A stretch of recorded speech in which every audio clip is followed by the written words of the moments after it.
নমস্কার শ্রোতা বন্ধুরা, আমি সম্পূর্ণা পশ্চিমবঙ্গের এক ছোট্ট মফস্বল শহর থেকে বলছি। আপনারা শুনছেন গল্পওয়ালার দল। গল্পওয়ালার দল শুধুমাত্র বাংলা ও বিশ্ব সাহিত্য রসেরই পৃষ্ঠপোষক নয়। প্রতি শুক্রবার দেশ বিদেশের নানা রকম রোমাঞ্চকর কাহিনী নিয়ে আমরা আসি আপনাদের কাছে, যা পৃথিবীর প্রতিটি দেশে বসবাসরত বাঙালির কাছে অবকাশ যাপনের এক রসদ। আজ তাই আমরা গল্প শোনানোর সাথে সাথে শুনতে চাই আপনাদের কথা। কমেন্টে লিখে জানান আপনার নাম এবং কোথা থেকে শুনছেন আমাদের। আমরা যেমন গল্পওয়ালা, সেরকম আপনারাও আমাদের পরিবার। সাথে থাকুন, সঙ্গে থাকুন, শুনতে থাকুন আমাদের।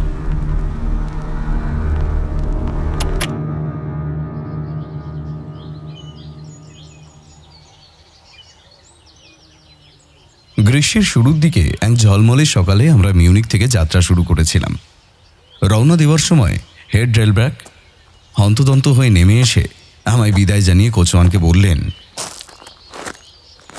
মাথায় আছে তো, সন্ধ্যার আগেই ফিরতে হবে। কিন্তু আকাশ পরিষ্কার দেখাচ্ছে ঠিকই, তবে হাড় কাঁপানো উত্তুরে বাতাস কিন্তু অন্য কথা বলছে। হঠাৎ করে ঝড় উঠলে উঠতে পারে। যদিও আমি জানি তুমি দেরি করবে না। মনে আছে তো আজ কিসের রাত? হ্যাঁ জানি। বলেই নিজের টুপিটা ঠিক করে নিয়ে জোরে গাড়ি ছুটিয়ে দিল।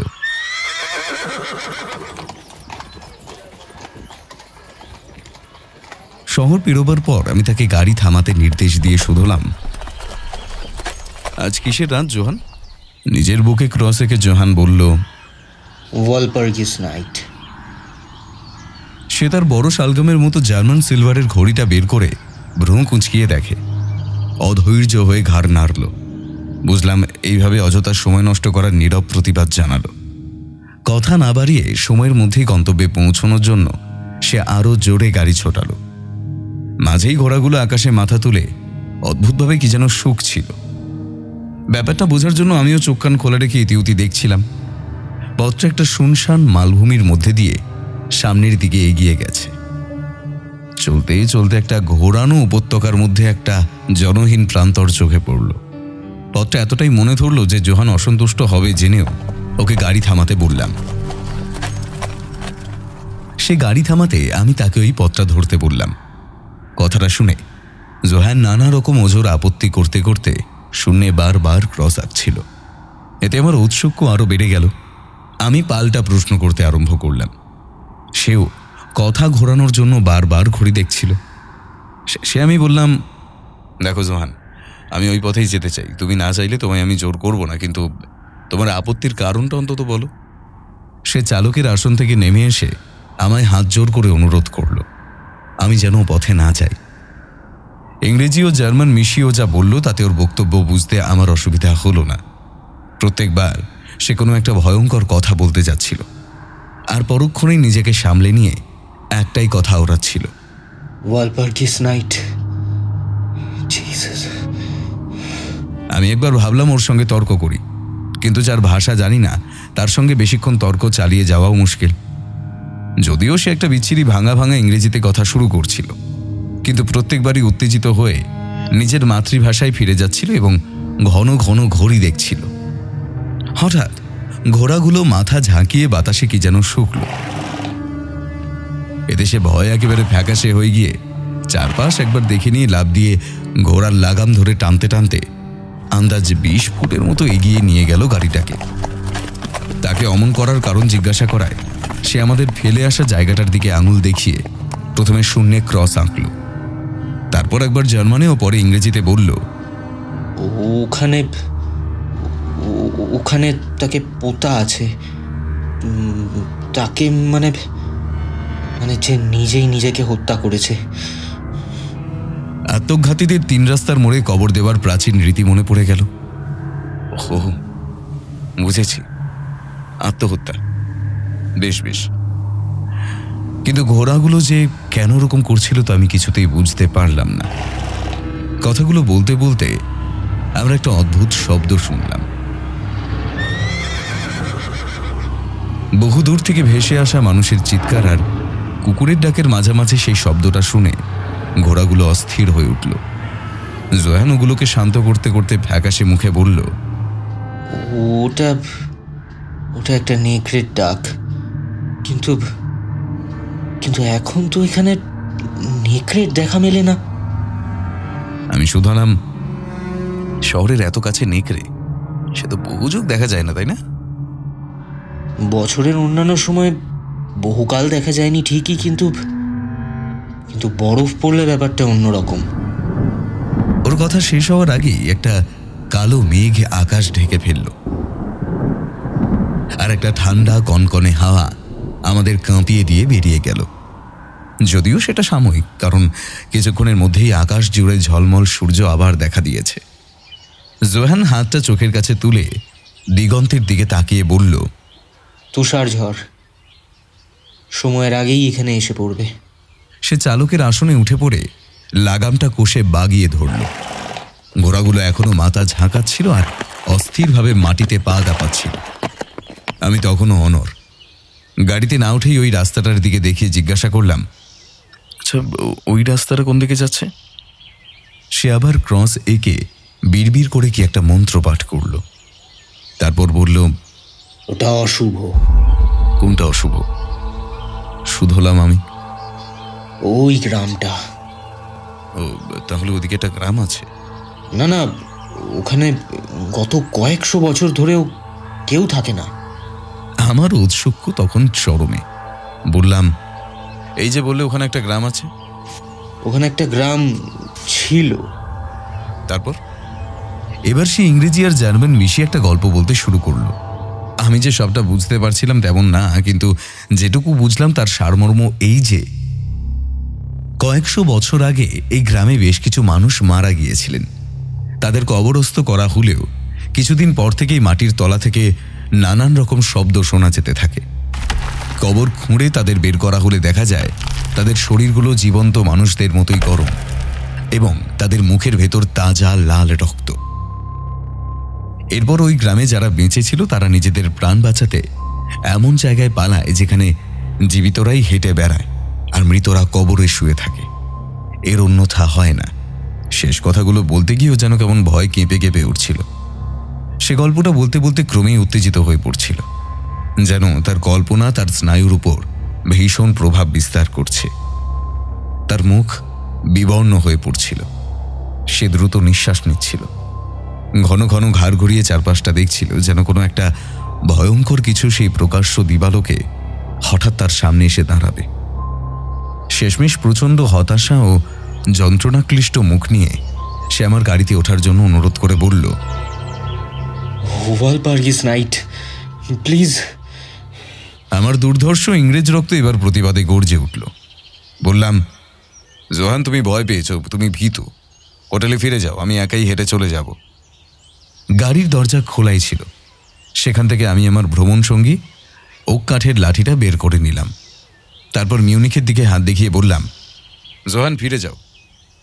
ওয়ালপার্গিস নাইট একজন ইংরেজের মাথা ব্যথার কারণ হতে পারে না।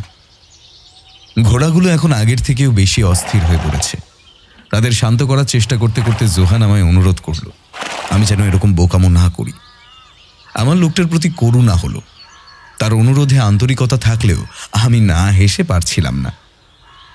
উত্তেজনায় সে ভুলেই গিয়েছিল যে আমাকে কিছু বোঝাতে হলে তাকে ইংরেজিতেই বোঝাতে হবে। সেসব ভুলে সে তার মাতৃভাষায় হাবি জাবি বকে যাচ্ছিল। শেষে আমি, বাড়ি যাও বলে পিছন ফিরে সেই উপত্যকায় নেমে এলাম। হতাশ ভঙ্গিতে জোহান তার গাড়িটা মিউনিখের দিকে ফিরিয়ে নিয়ে চলল। আমি নিজের লাঠিতে ভর দিয়ে দাঁড়িয়ে তার চলে যাওয়া দেখছিলাম। খানিক দূরে টিলাটার চূড়ায় একটা রোগা লম্বা লোক কোথা থেকে উদয় হলো গাড়িটার সামনে। আমি দূর থেকে দেখলাম লোকটা কাছাকাছি আসতেই ঘোড়াগুলো প্রচণ্ড আক্রোশে চিৎকার করতে করতে লাফাতে শুরু করলো। জোহান তাদের সামলাতে পারছিল না। তারা গাড়িটাকে এক হ্যাঁচকা টানে রাস্তা থেকে নামিয়ে নিয়ে বিদ্যুৎ বেগে ধুলো উড়িয়ে অদৃশ্য হয়ে গেল। আমি তাকিয়ে দেখলাম সে আগন্তুকও যেন কোথাও অদৃশ্য হয়েছেন ইতিমধ্যেই। 7-5 না ভেবেই জোহানের আপত্তি করা সেই পথে পাড়ি জমালাম। সে রাস্তায় আপত্তিজনক কিছুই চোখে পড়ল না। আন্দাজ ঘন্টা দুয়েক স্থানকাল না ভেবেই সেখানে হাঁটাহাঁটি করলাম, কিন্তু কোনো মানুষ কিংবা ঘরবাড়ি চোখে পড়ল না। সমগ্র পথটা আক্ষরিক অর্থেই জনশূন্য। অবশেষে পথের বাঁকে একটা জঙ্গলের প্রান্তে এসে পৌঁছলাম আমি। সমগ্র পথের এই জনশূন্যতা, এই নিস্তব্ধতা আমায় মুগ্ধ করেছিল। একটু জিরিয়ে নেওয়ার জন্য এক জায়গায় বসলাম। যখন হাঁটতে শুরু করেছিলাম তার থেকে এখন যেন একটু বেশি ঠান্ডা লাগছে। একটা দীর্ঘশ্বাসের মতো শব্দ যেন আমার চারপাশ দিয়ে বয়ে যাচ্ছিল। শব্দটা খানিকটা চাপা গর্জনের মতো শোনাচ্ছিল। ওপরের দিকে তাকিয়ে দেখলাম অনেক উঁচুতে কালো মেঘগুলো উত্তর থেকে দক্ষিণে দ্রুত ছুটে যাচ্ছে। এসবই ঝড় আসার পূর্ব লক্ষণ। অনেকক্ষণ চলার পর চুপচাপ বসে পড়াতেই বোধহয় আমার একটু বেশি শীত করছিল, তাই আবার হাঁটা লাগালাম। যে পথটা পেরিয়ে এসেছিলাম সেটা এখান থেকে আরো মনোরম দেখাচ্ছিল। চতুর্দিকে স্রেফ অপরূপ প্রাকৃতিক সৌন্দর্য ছাড়া আর অন্য কিছুই নজরে আসছিল না। গভীর মনোযোগ দিয়ে তা দেখতে দেখতে সেই আগত প্রায় সন্ধ্যায় হঠাৎ করেই আমার মনে একটা ভয়ঙ্কর চিন্তার উদয় হলো। আমি পথ চিনে যাব কি করে? দিনের আলো মরে এসেছে, ঠান্ডা বাতাস বইছে এবং সর্বোপরি আকাশে মেঘেদের দ্রুত ছোটাছুটি আমার দুশ্চিন্তা বাড়িয়ে তুলেছে। দূর থেকে নানা রকম শব্দ ভেসে আসছিল, আর মাঝে মাঝেই শোনা যাচ্ছিল জোহানের বলা সেই কান্নার আওয়াজ, যা তার মতে নেকড়ের ডাক। কিছুক্ষণ দোনমনো করলাম আমি। সেই পরিত্যক্ত গ্রামটা দেখার জন্য রওনা দিয়ে বর্তমানে আমি এমন একটা জায়গায় এসে পৌঁছেছি যার তিন দিকে পাহাড়ে ঘেরা। পাহাড়ের ঢালগুলো গাছে ঢাকা, সেই গাছের সারি সমতলে এসে মিশেছে। লক্ষ্য করে দেখলাম রাস্তাটা বেঁকে গিয়ে ওই রকম একটা গাছের সারির পিছনে অদৃশ্য হয়েছে। এইসব দেখছিলাম, হঠাৎ একটা কনকনে ঠান্ডা হাওয়া দিয়েই বরফ পড়তে শুরু করলো। আমি যে মাইলের পর মাইল শুনশান পথ পেরিয়ে এসেছি তার কথা একবার ভেবে নিয়ে মাথা বাঁচাতে সামনের জঙ্গলটায় ঢুকে পড়লাম। আকাশ কালো হয়ে বরফ পড়ছিল। কিছুক্ষণের মধ্যেই আমার চারপাশে বরফের পুরো আস্তরণ জমা হয়ে গেল। খানিক দূরের দৃশ্য কুয়াশায় স্পষ্ট দেখা যাচ্ছিল। এখানে এককালে বোধহয় একটা কাঁচা রাস্তা ছিল। রাস্তার ধারগুলো ঠিক করে বোঝা যাচ্ছে না। কিছুক্ষণের মধ্যেই বুঝতে পারলাম আমি পথভ্রষ্ট হয়েছি। আমার পা বরফ আর মসের পুরো আস্তরণে ঢুকে যাচ্ছিল বারবার। হাওয়ার বেগ ক্রমেই বাড়ছিল। একসময় আর সেই ভয়ঙ্কর ক্রমবর্ধমান হাওয়ার সঙ্গে পেরিয়ে উঠলাম না। কনকনে ঠান্ডা বাতাসে চোখ খুলে রাখাই দুষ্কর হয়ে উঠছিল। অত পরিশ্রম করেও আমি ঠান্ডায় কাতর হয়ে উঠছিলাম। আকাশের বুক চিরে মাঝে মাঝে বিদ্যুতের ঝলকানি দেখা যাচ্ছিল, আর সেই আলোয় আমার সামনে পুরো বরফে ঢাকা বিশাল বিশাল আর সাইপ্রাস গাছের সারি চোখে পড়ছিল। উপায়ন্তর না দেখে সেই সমস্ত গাছের তলাতেই আশ্রয় নিলাম। প্রবল শব্দ করে মাথার উপর দিয়ে ঝড় বয়ে যাচ্ছিল। ঝড়ের সেই আতঙ্ক রাতের আঁধারের সঙ্গে মিলে মিশে একাকার হয়ে গেছে। ঠিক এই সময় বাতাসের বিভিন্ন কিম্ভূত শব্দের সঙ্গে মিলে মিশে সেই নেকড়ের ডাক আবার আমার কানে এলো। কালো মেঘের আড়াল থেকে এবার একটু একটু করে খুব হালকা চাঁদের আলো দেখা যাচ্ছে। সেই আলোয় দেখলাম আমি একদল সাইপ্রেস আর গাছের সারির পাশে দাঁড়িয়ে আছি। বরফ পড়া থেমে যাওয়াতে আমি চারপাশটা ভালো করে দেখতে দেখতে গাছের আশ্রয় থেকে বেরোলাম। একটা ধ্বংসস্তূপের মাঝে বাড়ির মতো কিছু চোখে পড়ল। একটু আশ্রয়ের খোঁজে ঝোপঝাড় টপকে এগিয়ে গিয়ে দেখলাম জায়গাটার চারপাশে একটা নিচু দেওয়াল আর তার মাঝে একটা ছোট্ট প্রবেশ পথ।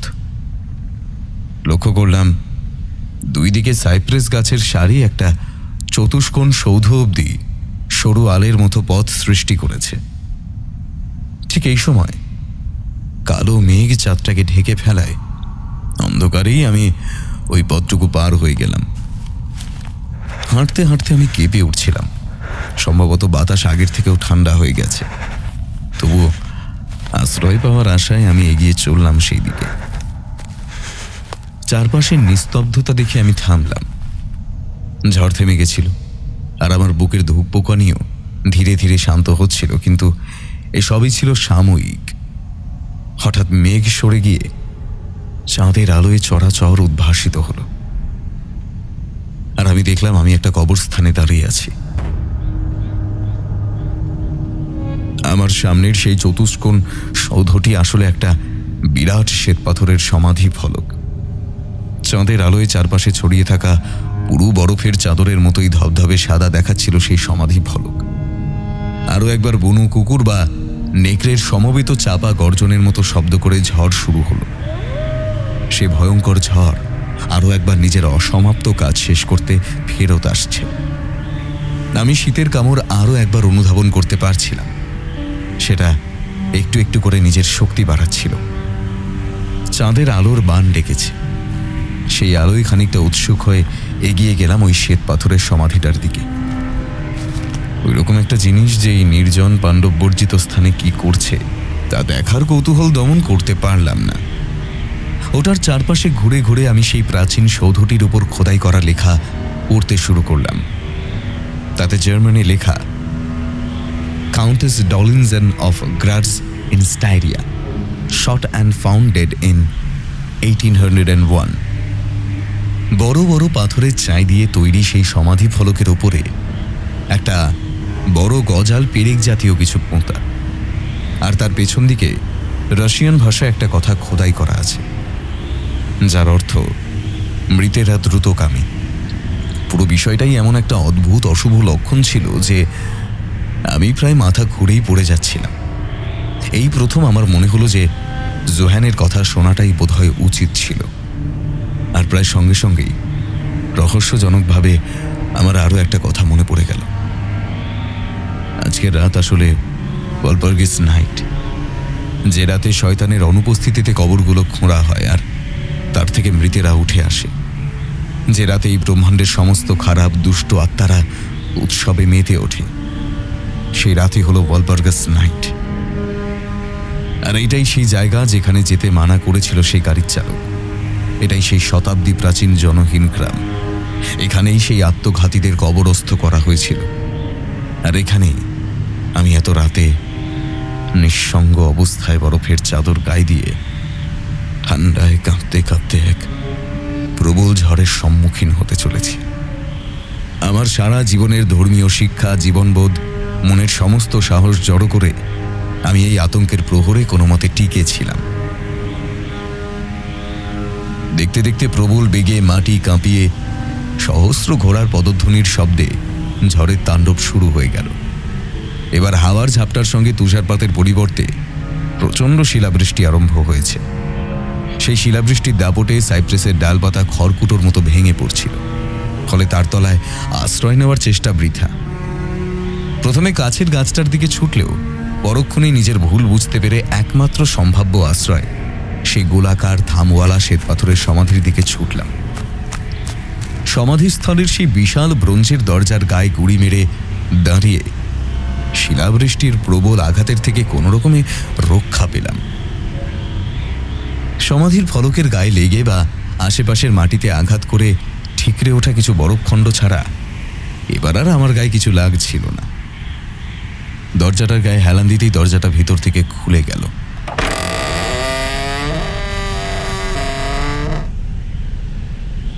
ওই প্রবল ঝড়ে একটি কবরস্থানের আশ্রয় স্বস্তিদায়ক এই ভেবে আমি যেই ভিতরে পা রাখতে উদ্যত হয়েছি, অমনি গগনভেদী একটা বিদ্যুতের ঝলকানিতে চারপাশ আলোকিত হয়ে উঠল। আমার চোখ পড়ল সমাধির অন্ধকারাচ্ছন্ন দিকটায়। আমি দেখলাম একজন অপরূপা সুন্দরী নারী যেন শুয়ে আছেন একটি শবাধারে। তার নিটোল গাল দুটি গোলাপি আর ঠোঁটে রক্তিম আভা। আবার একবার বজ্র গর্জনের সঙ্গে সঙ্গেই যেন দুটো দৈত্যাকার হাত আমায় ছিটকে ঝড়ের মধ্যে ছুঁড়ে ফেলে দিল। পুরো বিষয়টা এত দ্রুত ঘটল যে নিজের মানসিক ও শারীরিক সম্বিত ফিরে পেতেই দেখলাম প্রচণ্ড শিলাবৃষ্টি আমার সর্বাঙ্গে নিজেদের প্রবল আক্রোশ মেটাচ্ছে। আমার মনে হলো আমি আর একা নেই, আমি সমাধিস্থলের দিকে চাইলাম, আর তক্ষুনি আরেকটা চোখ ঝলসানো বাজ পড়ল সমাধিস্তম্ভের উপরে সেই বড় লোহার শলাকায়।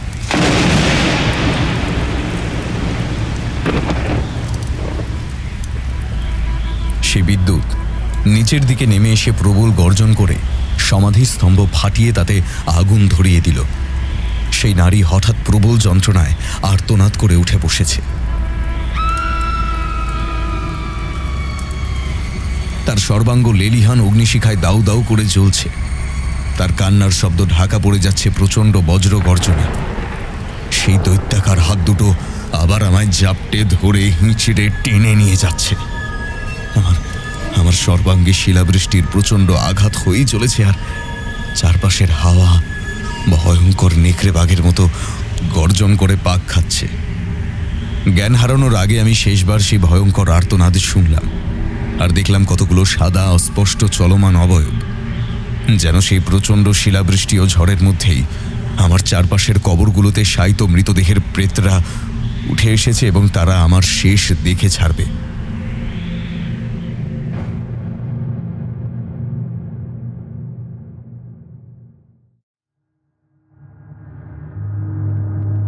ধীরে ধীরে আবছা জ্ঞান ফিরতেই একটা ভয়ঙ্কর ক্লান্তির ভাব আমায় পেয়ে বসল। প্রথমে কিছুই মনে করতে পারছিলাম না, ক্রমে ক্রমে সব মনে পড়ল। আমার পা দুটো অবশ হয়ে গেছিল। প্রচণ্ড যন্ত্রণায় সেগুলো নাড়াতে পারছিলাম না। আমার পায়ের মতো কান দুটো কাজ করছিল না, কিন্তু সেখানেও একটা অসহ্য বেদনা টের পাচ্ছিলাম।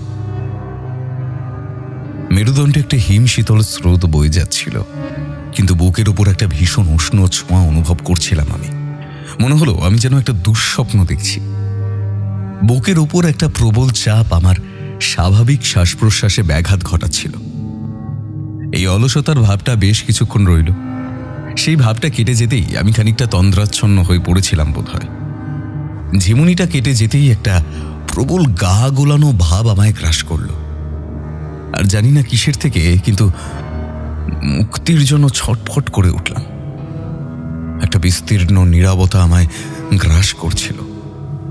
আমার চারপাশের পৃথিবী এখন হয় ঘুমোচ্ছে আর নয়তো মৃত। কেবল আমার খুব কাছ থেকে একটা জানোয়ারের হাঁপানোর শব্দ কানে আসছিল।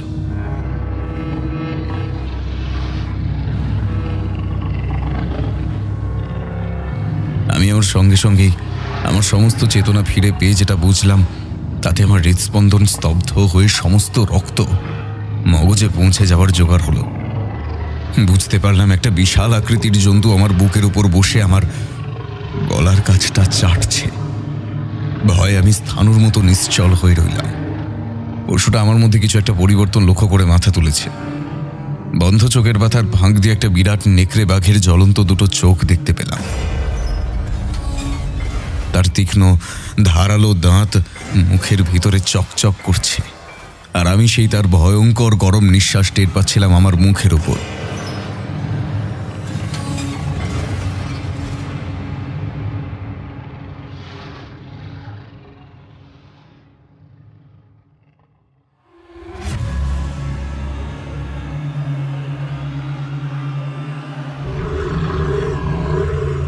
বেশ কিছুক্ষণ আমার আর কিচ্ছু মনে নেই।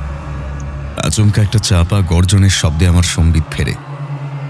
গর্জনটা হয়েই চলেছিল। তারপর খানিক দূর থেকে বহু মানুষের একত্রিত কলরব শুনতে পেলাম আমি। শব্দটা যেদিক থেকে আসছিল খুব সাবধানে সেদিকে তাকিয়ে দেখার চেষ্টা করলাম, কিন্তু সমাধি ফলকগুলোর জন্য কিছুই দেখতে পেলাম না। নেকড়েটা বারবার গর্জাচ্ছিল, আর সেই হইচইয়ের সঙ্গে একটা লালচে আলো চোখে পড়েছিল সাইপ্রেস গাছের সারির আড়াল থেকে।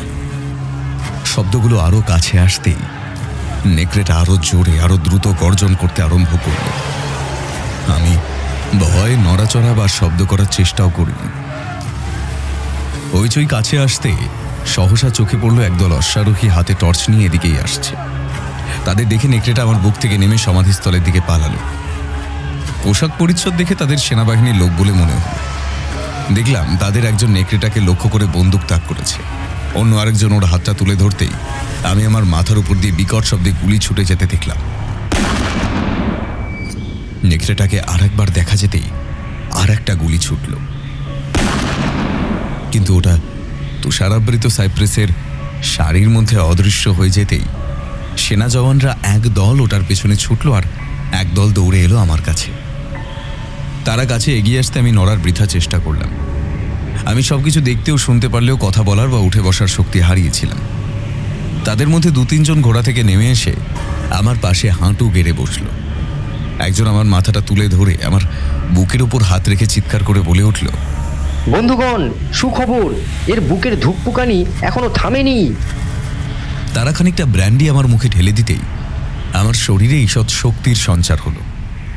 আমি আমার চোখ মেলে ঘাড় ঘুরিয়ে এদিক সেদিক দেখার ক্ষমতা ফিরে পেলাম। গাছপালার ফাঁকে ফুকুরে আলো ছায়ার নড়াচড়া দেখতে পেলাম, শুনতে পেলাম মানুষের কলরব। তারা সব ভীত কণ্ঠে কি যেন বলা বলি করছিল। বিদ্যুৎ চমকের সঙ্গে সঙ্গে কয়েকজন সেনা ভূতের মতো সমাধিস্থলের ভেতর থেকে বেরিয়ে এলো।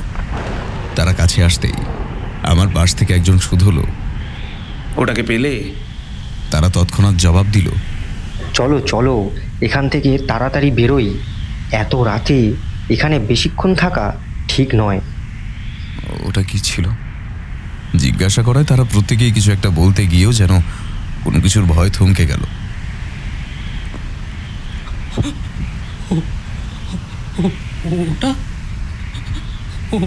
ওটা একটা আরেকজন সে অপূর্ণ বাক্য সমাপ্ত করতে করতে কাঁপতে কাঁপতে বলল, একটা নেকড়ে। আবার পুরোপুরি নেকড়েও নয়। পবিত্র বুলেট ছাড়া ওটাকে মারা অসম্ভব। অন্য একজন বিড়বিড় করল, ভাগ্যিস আমরা এত রাতে এখানে হানা দিয়েছিলাম। সত্যি কাজের কাজ হয়েছে। ওখানে ভাঙা শ্বেত পাথরের টুকরোগুলোর উপর রক্তের দাগ দেখলাম। সেটা নিশ্চয়ই বজ্রপাতের কারণে হয়নি। আর এই ভদ্রলোক, উনি ঠিক আছেন তো? ওর গলার কাজটা দেখো। ওই নেকড়েটা ওর শরীরের উপর শুয়ে ঠান্ডায় জমে যাওয়ার থেকে রক্ষা করেছে। একজন অফিসার আমার গলার কাজটায় ঝুঁকে দেখল, তারপর বলল, উনি দিব্যি সুস্থ আছেন। গলার কাছে কোনো ক্ষত তো দেখছি না। তাহলে এসবের মানে কি? এই নেকড়ের ডাক না শুনতে পেলে আমরা তো ওকে খুঁজেই পেতাম না। আমার মাথাটা যিনি নিজের হাতে ধরে রেখেছিলেন তিনি এই সেনাদলের সবচেয়ে সাহসী বলেই মনে হলো। ওর হাত কাঁপছিল না। তাকিয়ে দেখলাম ওর উর্দির বাজুবন্ধনীতে একজন নিম্ন পদস্থ অফিসারের চিহ্ন। উনি বললেন, মানেটা কি? আমি তো কিছুই বুঝতে পারছি না। একজন চারপাশটা দেখে নিয়ে আতঙ্কে কাঁপতে কাঁপতে ফ্যাকাশে মুখে বলল, সে তার ঘরে ফিরে গেছে। এখানে অগুন্তি কবর রয়েছে। ওটা নিশ্চয়ই সেগুলোর মধ্যেই কোনো একটায় গিয়ে শুয়ে পড়েছে। চলো চলো, এই অভিশপ্ত কবরস্থান থেকে এখনই বেরোতে হবে। অফিসারটি আমাকে তুলে বসালেন। তারপর তার সৈন্যদের আমায় ঘোড়ায় তুলে দেওয়ার আদেশ দিলেন। তিনি নিজে উঠে বসলেন আমার পিছনে এবং এক হাতে আমায় ও অন্য হাতে লাগামটা ধরে সকলকে এগোনোর নির্দেশ দিলেন। অতঃপর সেই সাইপ্রেসের বন পেছনে ফেলে আমরা মিলিটারি কায়দায় এগিয়ে চললাম।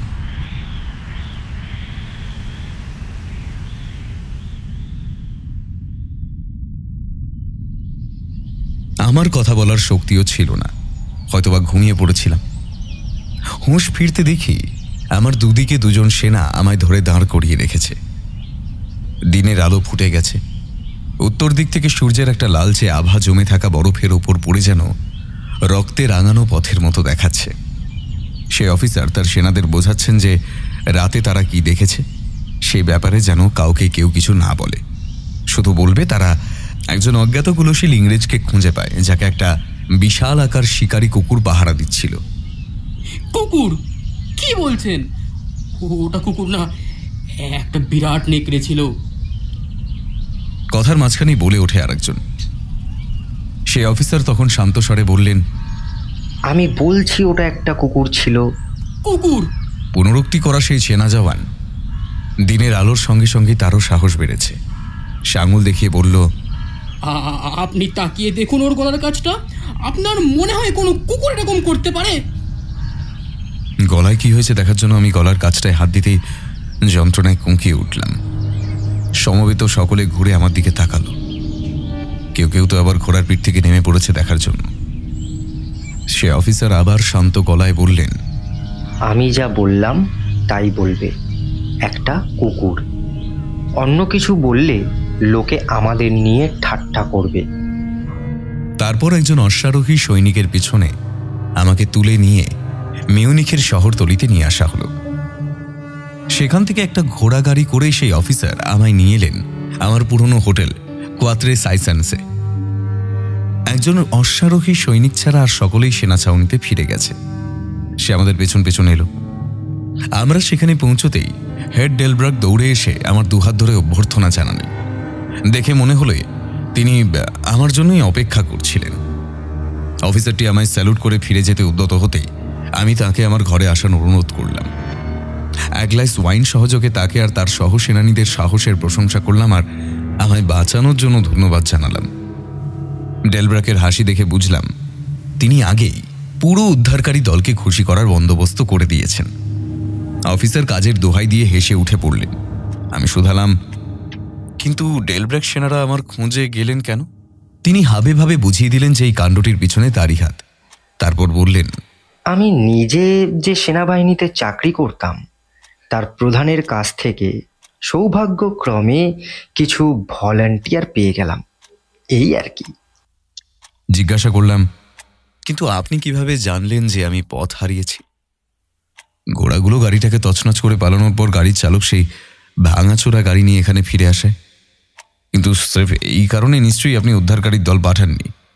তা তো নয়, কিন্তু কোচওয়ান এখানে পৌঁছানোর আগেই আপনি যার অতিথি সেই বয়ারের কাছ থেকে আমি একটা টেলিগ্রাম পাই।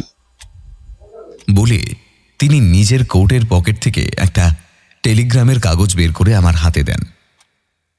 টেলিগ্রামটা হাতে ধরা অবস্থাতেই আমার মাথা বোঁ করে ঘুরে গেল। ম্যানেজারটি যদি ধরে না ফেলতেন তাহলে বোধহয় পড়েই যেতাম। পুরো বিষয়টা এমন অদ্ভুত এবং অসম্ভব ছিল যা আমার কল্পনার বাইরে। এক রহস্যময় নিরাপত্তা বলয় আমায় ঘিরে রেখেছিল সারাক্ষণ। ঠিক যখন দরকার ছিল সেই সময় অন্য এক দেশ থেকে বয়ে আসা একটা সংবাদ আমায় নেকড়ের এবং তুষার সমাধির কবল থেকে বাঁচিয়ে নিল। সমস্তটা চিন্তা করতে করতে যেন আমার সর্বাঙ্গ অবশ হয়ে আসছিল। বিস্ট্রিটস, ট্রান্সিলভানিয়া, রোমানিয়া। আমার অতিথির সম্পর্কে সচেতন থেকো। তার সুরক্ষা আমার কাছে অত্যন্ত জরুরি। তার যদি কিছু হয় অথবা তিনি যদি হারিয়ে যান, তবে যেভাবেই হোক তাকে বাঁচাবে। সে একজন ইংরেজ, স্বভাবতই দুঃসাহসী। রাতের বেলা তুষারপাত ও নেকড়ে বাঘের কারণে প্রায়শই বিপদ ঘটে। তার কোনো প্রকার ক্ষতির সম্ভাবনা হলেই মুহূর্ত দেরি করবে না। তোমার কর্মতৎপরতা ও উদ্যমকে আমি শুভেচ্ছা জানাই। ইতি কাউন্ট ড্রাকুলা।